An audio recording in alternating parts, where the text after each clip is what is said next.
ህዝባዊ ኩናት እንዴት አውጁ ህዝባዊ ኩናት ይካሄዳል ካልካም ተሓደ ሕቶን ሲዩ ህዝባዊ ኩናት ይካሄዳል ዝብል እምነት የለኝ ህዝባዊ ኩናት ይካሄዳል ዘሎ ምክንያት ምስ ህዝብ ጎይቶም ዝራዕሎ ናይ መሪሕነት ፌይለር ኣሎ ናይ መሪሕነት ፌይለር ስለ ዘሎ እምበር ህዝቢ ትግራይ ከምቲ ዝበልካዮ ቅድሚት ነቲ ቃልሲ ይመርሕ ኣሎ መራሒ ዝብሎ ህዝቢ ኣነ ህዝቢ ትግራይ ዘቃልሰና ዘለውን ህዝቢ ትግራይ ከምኡ ድማ ዝተጋረለ ስለዚ ካብዚ ተበጊስካ እቲ ህዝባዊ ኩናት ሓደ ብስሩን ዲፋይንድ ይኮነ ሕዚ እውን ክንዕወት እንተኮይና እቲ ህዝባዊ ኩናት ብምንታይ መልክዕ ከም ነካይዶ እቲ መሪሕነቱን ከመይ ከም ዝመርሕ ግልጽ ዝኾነ ኮንሴፕት ክህሉ ኣሎ ኮንሴፕት ሳይንስን ጥበብን ምምፁ ጽቡቕ እዩ ምምያጡ ጽቡቕ እዩ ሳይንስን ጥበብን ግን መሰረቱ ተተሓሳስባ እዩ ኮንሴፕት ዝበሃል ማለት ናይቲ ኩናት ኮንሴፕት የለን ዲፋይንድ ዘይኮነ ኩናት እስካብ ህዝቢ ዘሎ ኸይዲ ናይቲ ህዝብን ናይቲ ተጋዳላይን ጥንካረ ኣብዙ የብፅሕዎ ኣሎ ካብኡ ሓሊፉ ግን ነቶም ኦፖርቹኒቲስ በብግዚኡ ዝፍጠሩ ዕድላት ብዝግባእ መዝሚዝካ ኪሳራ እውን ቀኒስካ ናብ ዓወት ምምፃሕ ዝበሃል ነገር የለን ተጨፋጭፍካ ከቢድ ኪሳራ ኣብ ዓድኻ እውን ተዋጊእኻ ከምቲ ዓንዘልካዮ ዓድና ንዋጋ ዘለና ህዝብኻ ኣብሪስካ ምዕዋት ዝበሃል ነገር የለን እዚ ዘልዕሎ ዘለኹ ጸልማት ሓንጎል ስለ ዘሎ ኣይኮነን ክንሰርሖ ዝግበአና ነገር ኣይንሰርሕን ዘለና ካብ ዝብል ስለዚ ብመሰረቱ ፀገም እስክንሪኦ ኣለና እቲ መሰረታዊ ፀገም እንታይ እዩ ካብዚ ተበጊሰ ኣነ ህዚ ተኻለይቲ ሕቶይ ወተሃደራዊ ዶክትሪን ናይቲ ኩናት ባህርን እንታይነትን ትንተና መበገሲ ዝገበረ ናይ ሳይንስን ጥበብን ስልጠና ተዘይኮይኑ እንታይ ዓይነት ዓቕሚና ንፈጥር ዝብል ዳውት ኣለና ስለዚ ኣብዚ ምስቲ ናይ መሪሕነት ፌይለር ተኣሳሲሩ እስካብ ህዝቢ ዝኸፈልናዮ መስዋዕትነት ኪሳራ ኣሎ ዓብዪ ኪሳራ ዕድመ ፀላኢ ምንውሕ እዩ ከምቲ ትብሎ ዘለኻ እቲ ዕድመ ፀላኢ ክሓፅር ኣሎ ናይ ኩለና ድሌት እዩ ጊዜውን በአግባቡ እንጥቀምን ዘለና ናብዚያ ካብ እንመጽእ እኳ 4 መዓልቲ ጌርና ኣለና በፍጹም ክንቅበሎ ዘይግባእ ነገር እዩ 4 መዓልቲ ጌርና ሲልና ሕቶክቶክና ኣለና ፀኒሕና ኣለና ስለዚ ህዝቢ ክዘረአሎ ዝብል ክረምቲ ከይተሕልፍዎ ዝብል ድፊት ናይ ህዝቢ ትክክለኛ ሕቶ ኣሎ እዚኦም ብምልኦም ግን ቴክኒካል ፕሮብሌም ኣይኮኑን ኣብ ዕጥቃዊ ቃልሲ 2013 ዓመተ ምህረት ኣይተ ጌታቸው ረዳ ሓዊሱ ጀነራል ተኽረ ብርሃንን ካልኦት ኣመራርሓን ኣብ ዝተረኸብሉ ብዛዕባ ሃገርነት ትግራይን ዕላማት ቃልስን ካብ ዝነበረ ኣስሚዕናኩም ኣብቲ እዋን ኣይተ ጌታቸው ረዳ እውን ከምዚ ኢሎም ነይሮም እዮም ጥራሕ ሓሳብ ክዕሩ ደለይ ካሊእ ንዋግአሉ ኮንሰፕት ሲምፕል ኮንሰፕት ኣሎ መሰል ዓርሰ ውሳነ ትግራይ ናይ ምርግጋፅ ኮንሰፕት እዩ ኣነ ሃገረ ትግራይ ከም ጭርሖ ብምልዓል ጥራሕ ሃገረ ትግራይ ክንረጋግፅ ይንኽእል ሃገር ከም ኤርትራውን ሃገር ምፍጣር ይከኣል from the get go fail ዝኾነ ሃገሩ ምፍጣር ይከኣል ሶት በዋናነት ሕዚ መንግስቲ ትግራይ ናብ ንቡር ክምለስ ዝገብር ቃልሲ ንገብር ኣለና መሰል ዓርሰ ውሳነ ህዝቢ ትግራይ ክረጋገፅ ዘኽእል ቃልሲ ንገብር ኣለና ሰላም ህዝብና ልምዓት ህዝብና ክነረጋግፅ ዘኽእለና ቃልሲ ንገብር ኣለና حنت إكزامبل ود شبر تدرجة مثل على إكزامبل أنا أقولكم بعلهم تكمل لا يخلي 100 ساعات نقادل تلينا شدش ساعات قدست هاجر إثيوبيا زول كله خليه ما أنا فولتن تسأله 4 ساعات كونفدريشن زول كله خليه تسأله فولتن 4 ساعات فيدريشن إثيوبيا كله زول ساعات كله ثم استرفوا 8 أنجلن هاجر تجري نايم مسرحت اللي تليهم 100% حزبنا زقاد المسمر دينا حساب دينا هننقص ويس 84 حزنا 10 شدشت تقادل تنازخسر 10 شدشت ተጋደልተና ካብ ቃልሲ ዝወጽ መንገዲና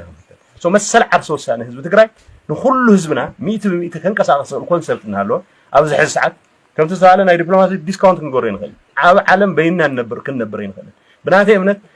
the most democratic ዝበሃል ኣብ ኣፍሪካ ዓዲ ሶማሊላንድ تفلتوا سوماليلاند زبال كم هاجر تقبلنا زي ولو the most democratic by all standards بناء عالم standards ببجزء مرة جبر كم تناي سومال reality كاب ناي سومال reality وصاي ناي جوسها ناي قال تحساسات هتقول transcend زجبرة political زجبر سلاسان قال نعمته كم من قصة تقبلنا تيرهان كم هاجر تقبلنا تيرهان حزي لازم هاجر تقرأنا يوم مسرات علامة مس عالم فتنات الآن خلنا نتحزن خلنا نقري قدنا حزبنا aspiration لعل خلو هاجر مخان زي مخان أمريكا تقبله يتقبله لعل خلو ناي حزبنا aspiration بمثل عصوصان يخرج هاجر لازم أبزز اللي حد قاعد عليه هاجر زي خونة أنا خلي برهان مسحت قاعد عليه ثم يعيد يزول أمنا تيم قلت كونسرن تتذكر يا كونسرن حدا ودوس يقولوا نقال سؤال علامة بقلص خيبرها بس خونة تطرح نانا قول زهود الخونة تفتر يقولوا بقلصون كنا قمت نخلنا أب كتما عدقرات بروجكت أتسفال تقاريجو أب كتما عدقرات تجميرو زنابرا كاب مأخل كتما ناب موصور قصدرقح بروجكت أتسرقيا زركب ناي كل تنات وثلاثة كيلومتر مقرات بوليتيكا وشرحي كبلون قاليس أمولهم تي بروجكت دحرنا عمتا تغطاتا لحطو نبرتي كتما عدقرات أمونكو من محدار كتما عدقرات نصير كونستراكشن بز تقبر علا وعليا مودتا تجمير منبارو ززخا خروف الفلاتنا حزقن اتهنسات بزخونا من تكنيكا فاينانساو مغنيات زي كونس بفلات تزتعلم بوليتيكا ودي تقاريص لو كبلو تزاريبو ملوم تمساسالتي بروجكتات اب كالوت كتماتات تግራይ كودو نا اوربو كلو اب عدقرات ግን بعلامه خقارص تغبرل مغنيات ግን ازيو زحزن زحفر يكبل محبراوي سيفيلاو محبر دليت سلامن فتحن كتما عدقرات قاليصلوم أبوردا تحت هديابو نزركبو 509 هربنياتات سدرا هربنياتاتن تتقم تزغبر نفس وقفهم كل تميتي كاري منبر مطشات واهبوم يخون منبر مبزحتين ورادات تግራይ بكوميشن هربنياتات كل تግራይ استوهابه ممرحي تتقمنا سدرا سواتن تملستي هربنياتاتن تغباراوي اب مغبار ابي كفتت كم زلو كاب بزحات ورادات زوص زل حبريتا يملاخت كوميشن هربنياتات تግራይ نزي زوص ممرحي كغمغمو ما صاوعت قريب لهم أبا وردا دوقعتن بين عصمتي حربنيا سماعتات نابز تدالولو مكان مقابر كعرف كمز تقبرته فليتهم ازلوم علاد 27 ميازيا 2017 عام تمرت نبرتيت ابيا اين بركغن امرار حوردا توكل تحربنياتات وردا دوقعتن بينن كتما غير سلامنا بترخولو ابا العصا مكان مقابر معرف جغانو بخبري كعرف تغيرلهم محبراو ميديا باونتان باالوتان او الوتا وهيوت تطقمت صلوا يفطر كم زلم محبراو ميديا باونتان باالوتان صلوا يحضر مخانو زفلط كوينو بفلاي دما اب تግራይ اب علتاو هيوت تطقمتي صلوا يفطر كم زلو زملاخته مرداتات وصيم حدا سبات نزوم مدرخات ወይ ድማ ፕላትፎርምስ ከምንጭ ፍልፍል እቶት ይጥቀሙ ለሚም ካልኦቱን ከም ማዕድ ትምርቲ ይወስዱዎም ብዙሓት ኣብ ዝመድረኽ ማሕበራዊ ርክባቶም የሳልጡም ገለ ድማ ከም ቀንድ መድረኽ ፖለቲካዊ መንቀስቃስን ጎስጓስን ይጥቀሙሉም ብዙሕ ምጥቃስ ይከኣልዩ ኣብዛ ዓውዲ መጽናዕት ዘካየዱ ሰብ ሞያ ሓደ ዝረዳድኡሉ ነገር ኣሎ ኣብ ቀረባ ዓመታት ማሕበራዊ ሚድያ ቀንድ መጋውሒ ጌጋ ሓበሬታ ዘረባ ጽልኢት ጽንፈኝነት ዝጋውሕሉ መድረኽ እናኾነ ከም ዝመጽዩ ማሕበራዊ ሚድያ ኣብ ጽንተታዊ ኩናት ትግራይ ከም መሳርሒ ኩናት ጽንፊ ብዝሓዛ ኣጠቃቅማ ኣብ ተግባር ከም ዝውዕልን ኣብ ልዕሊ ተጋሩ ከቢድ ዕንወት ከም ዘብጽሕን ዝገለጹ መጽናዕት ዝሰርሑ ግለሰባት ድሕሪ ውዕል ፕሪቶሪያ እዞም መድረኻት ኣብ ትግራይ بتجارو كمان نتقم ولا ملنا زبل حتى العلم ولا عاوت لجالم بعد ما حقيو أب محبراو ميديا نتوف تصادف لهم نصونتي زل عالكو حتى أنت ملس نتزل على حتى أنت ملس تجارو سرعة زجرو لا أطاق ما محبراو ميديا كم زلنا زملا خطو الطرقيات اللويز بال جيجا حبريتات يوزعوا قبل علو الكسبات مدهالتي بتصح صرفن مصلا من يكايدي لهم عاوت ميديا بتجراي فلا حساب بوليتيكا من التهالي وتخبابيرنا كاين قصل قالوا توجد اللويز بال ابي كفله تمرت غازيطنينتن كومونيكيشن يونيفرسيتي مقاله ممهر ማቲያስ ገብረህይወት ድማ ኣብ ውሽጢ ሕወሓት ዝተፈጠረ ኣፈላላይ ሓይልታት ጸጥታ ትግራይ ንሓደ ኣካል እትውድብ ዘርአይ ወደገፍ ስዒቡ ብዝበሎ ጉዳይ ኣብ ትግራይ ዝማዕበለ ፖለቲካዊ ጽንፊ ኣብቲ ማሕበራዊ ሚድያ ከም ዝጸባረቕ ገሊጹሎም መምህር ማቲያስ እዚ ኩነታት ውልቀ ሰባት ካብቲ ኣባይታ ተፈጢሩ ዘሎ ፖለቲካዊ ጽንፊ ተበጊሶም ሓድነት ህዝቢ ትግራይ ዝሽርሽሩ መልእኽታት ዝሕልፍሉ ኩነታት ተፈጢሩ ከም ዘሎ ይረድእ እቲ መድረኽ ነጸብራቕ ጸግዒ ኣተሓሳስባ ፖለቲካዊ ምግምማዕ ሕወሓት ኮይኑ ከም ዘሎ ዝገለጸ መምህር ማቴዎስ ኣብ ምሕርፋፍ ሓድነት ህዝቢ ትግራይ ኣሉታዊ ጽልዋ ይሕድር ከም ዘሎ ይገሊጹ ካሊ ኣብ ምሕደራ ምፍጣር ትሕዝቶን ማሕበራዊ ሚድያ ነዊሕ ተመክሮ ዘለዎ ተጠቃሚ ማሕበራዊ ሚድያ ዓለም ግርማይ እውን ተመሳሳሊ ሓሳብ ኣለዎም ዓለም ግርማይ ኣብ ላዕለዋይ ጸፍሒ ፖለቲካ ዝርከቡ ኣመራርሓ ሕወሓት ኣብ መንጎኦም ብዘጋጠመ ክፍፍል እቲ ማሕበረሰቡን ብኣተሓሳስባ ብርክያ ብክንደያ ብሓድነት ዝዓስል ጽንፍታት ይሕዘሎ ኢሎም ህዝቢ ትግራይ ካብ ዘለዎ ኸብታት ሓደ እቲ ቀንድን ሓድነቱ ዝሓለው ህዝቢ ምዃኑ ከም ዝኾነ ዝገለጸ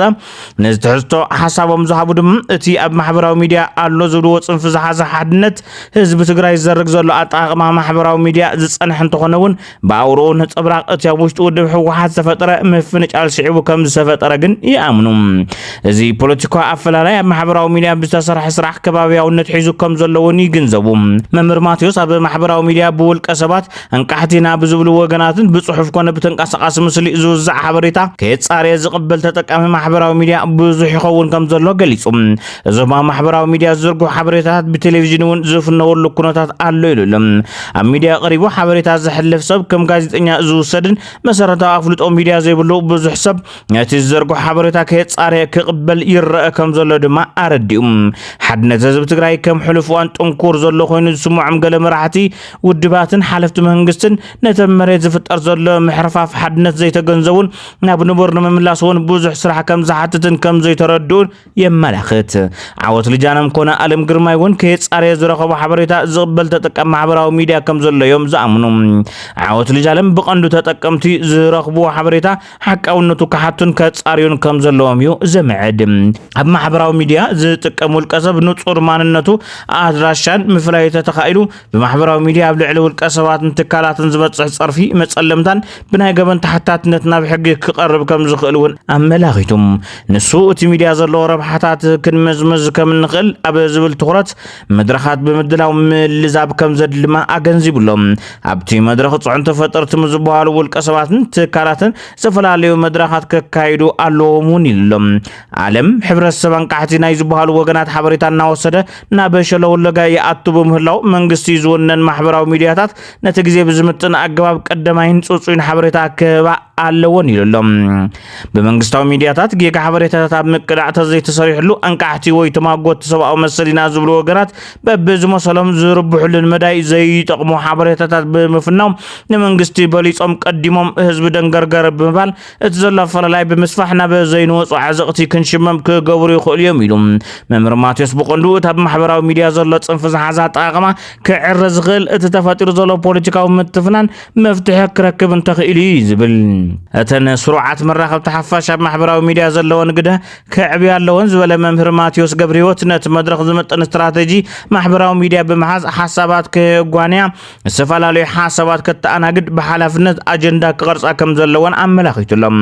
ብተወሳኺ ሓቃዊ ትሕዝቶ ዘለዎም ውልቀ ሰባት ኣብ ምትብባዕ ጌጋ ሓበሬታታት ኣብ ምቅላዕን ክስራሕ ኣለዎን እውን ኢሉሎም ነዚ ሓሳብ ዓወት ልጃለም ትካላት ብዛዕባን ጉጉይ ሓበሬታ ክውዛዕ ከሎ መእረምታን መምርህን ክህባ ኣለዎን ሚድያታት እውን ኣብ ዓበይቲ ረብሓ ህዝቢ ጉድኣት ዘስዕቡ ሓበሬታታት ኣብ ምቅላዕን ምእራምን ክሰርሓ ይግባእ ዝብል ተመሳሳሊ ሓሳብ ሂቡሎም ኣላሕም ሆላንድ ናብ ትግራይ ምእታው ጀሚረን ኣለዋ ልዕሊ 600 ኣላሕም ሆላንድ ናብ ትግራይ ምእታው ጀሚረን ኣለዋ ሕዚ ምሸት 165 ኣላሕም ናብ ከተማ መቐለ ኣሎ ኣባነጋ ኤርፖርት ዝበፅሓ እንትኾና ለይቲ ድማ ናብ ራያ መኾን ክጓዓዛ እየን ዕላዊ መፍረን ፍርያት ፓስቸራይዝድ ፀባን ዝጅምራ እንትኾና ብፍላይ ዓሌት ኣላሕም ሆላንድ ብፀባን መፍረን ጽቡቕ ውፅኢት ከም ዘለዎን ዝፍለጥ እዩ ቅድሚ ኩናት ከባቢ 500 ከፍቲ ካብ ሆላንድ ናብ ትግራይ ምስኣትዋ ኩናት ተወሊዑ ሙሉእ بملؤ توسيدونيوم اتماشنرات ድማ ከቢድ ዕንወት ገጢምዎን እዩ ሎሚ ግን ልዕሊ 600 ላሕምና በትግራይ በመምጻእ ዕውት ስራሕ በመስራሕ ማእኸል ፋብሪኮ አብራያ ዝገበረን ንመላእ ትግራይ ድማ ፍርያት ዝህብን ኮይኑ ዕላው ስራሕ ከጀምር እዩ አምኾን ዝርከብ ዝገዝፍ ትካል ማእኸል ፍርያት ጸባን ፍርያት እንሰን ዝኾነ ዋነቱ ናይ በዓል ሃፍቲ ሃለቃ ሞጎስ እንትኸውን ኣብ ትግራይ ቀያር ዝኾነ ኣወንታዊ ጽልዋ ዝፈጥር ብምዃኑ ኣብ ዓርሰ ምርኮሳውን ነጥብ ዝቕይር እዩ ሃለቃ ሞጎስ ለይትን ቀትርን በዘይ ምርብራብ ኣብ ሕርሻ ዘበናዊ ኢሪጌሽንን ፍሉይ ስራሕ በምስራሕ ዝነጥፍ ዘሎ በዓል ሃፍቲዩም ሃለቃ ቅድሚ ኩናት ብቢልዮን ብር ዕንወት በጽሕዎም ሕዚ ግን ተስፋ ብዘይ ምቁራጽ ትትካል ናብ ዝነበሮ ክምለስ ዳግም እተና ላዕም በመምጻእ ብተግባር ርኡይ ስራሕ ኣርእዩን ይቕጽልነሎ ተባሂሉሎም